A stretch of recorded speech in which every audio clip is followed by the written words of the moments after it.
What's going on, everybody? It's your boy Crablord back again with another how-to video. Today we're doing the highly requested Lil Peep. Before we get into the video, make sure to hit the subscribe button and the notification button so you know every time I post. I'm posting very often now. Make sure to remember that I'm doing $20 mixes. Email me at youngcrabgod@gmail.com or DM me, Evan Hobling on Instagram or Crablord on Twitter. And also, one of my songs should be coming out soon on Spotify, I'm pretty sure, so go check that out. Anyway, let's get into the video. This is the voice tutorial for Lil Peep in Awful Things, and it was pretty tough, but here's what I got.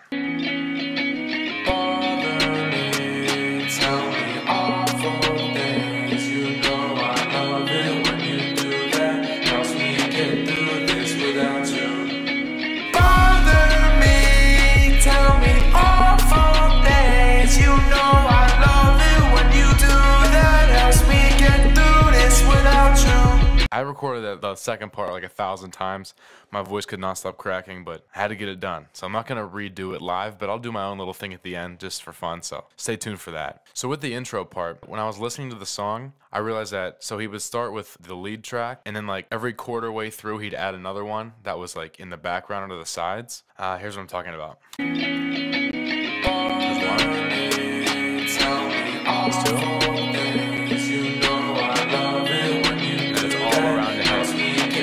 That's the effect that was in the song, so here's how I got it. If you've been watching me for a while, you know that every tutorial I do, I have like the same preset that I start with. It's the compressed vocal setting in the library. And if you want to learn more about that, I do have a video explaining how to get crisper vocals using that preset. That video will be in the description. I made the video about a couple months ago, so you might not have seen it, but go check it out. It's in the link below. So you get the compressed vocal out, and for the EQ that I changed up right here, I got wacky with the EQ here. I heard in his voice just that there was like no low frequency, I guess. It was like a super crispy sound. I just took out everything. I took out all the lows to 200, took the mids down, and bumped up the high a ton. There's a lot of variables in this tutorial. You can have this however you really want. The main focus is just like the multiple layered tracks. What I'd like to do is start off with a lead vocal track and then just base everything off of that. So you start out with that. Compressors, don't change them. Pedal board, don't change. Second channel EQ, don't even change that. Pitch correction. For this song, it was F sharp major scale. A lot of people might think he doesn't use auto-tune, but literally everybody and like great singers even use it. Just to kind of perfect the voice, you can make it good enough to where you can't hear it. So I do a 62 response time with F sharp major scale. And the way to make it so you can't really hear it is to go into flex pitch and snap them all into place. It's a slight auto-tune effect. So to get to that, you would double click your track, right, and you click the blue little flex thing right here, and it's gonna start you off at I think slicing. All you do is click this and go up to flex pitch, and I've already done it. So all you gotta do is you gotta match the pitch correction you picked. So it'd be F sharp, like I said, and then major. You just highlight all these notes. It came up as corrected to 100. Before it's corrected, it looks like that.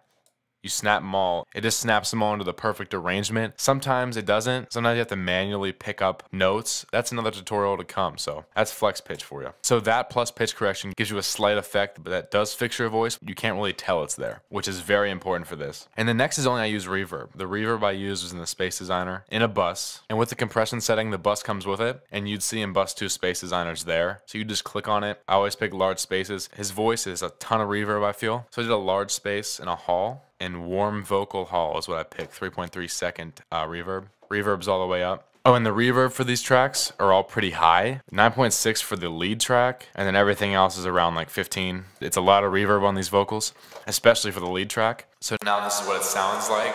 Bother me.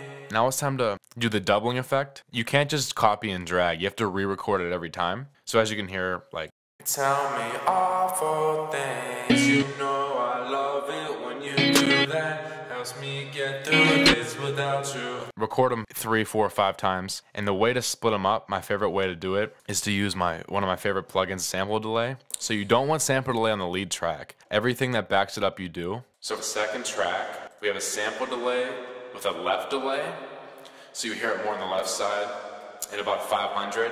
The higher it is, the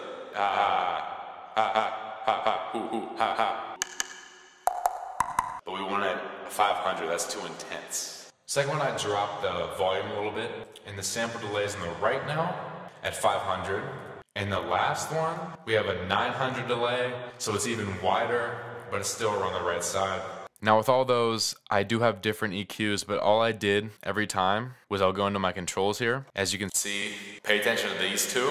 The low cut Just always change the low cut somehow. As long as you're changing the low cut just anywhere, that's what I mean by variable. It's you can change really kind of how you want it, but just make sure the low cut changes. Make sure everything doesn't have the same exact EQ so you can actually tell the difference of each vocal. So I'll play it one more time.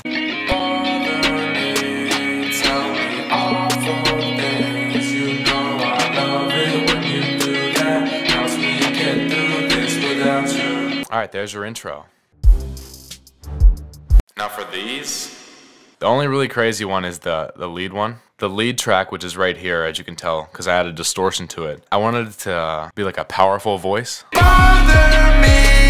It's the same as the intro, except I added distortion. So the lead track for the second part, basically just take out a ton of low and add high. And then distortion, my distortion looks like this. I just wanted to make it a little more powerful vocal.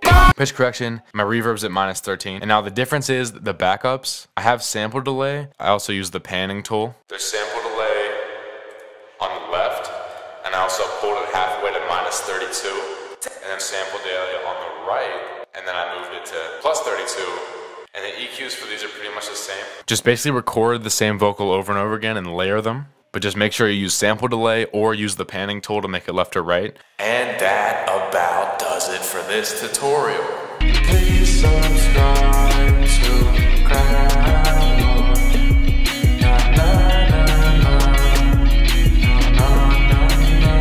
I'm looking out, dealing in the rear view. That is about it for me. I hope you guys enjoyed this tutorial on Lil Peep. I hope it helped you out. Remember, always double, always sample delay. Cut them lows out, keep them highs up. Drop a like on the video, drop a comment. Also, more from me is coming to iTunes very quickly and Spotify. Stay tuned. And don't forget about them $20 mixes, baby. We mixing real good. They want more from me. Young crap god and the whip so clean. Shining like a star, bitch, I'm glistening. And I keep it fresh like the Listerine. Like, oh damn, I ain't here to play. I'm a rock star, bitch, what else I gotta say?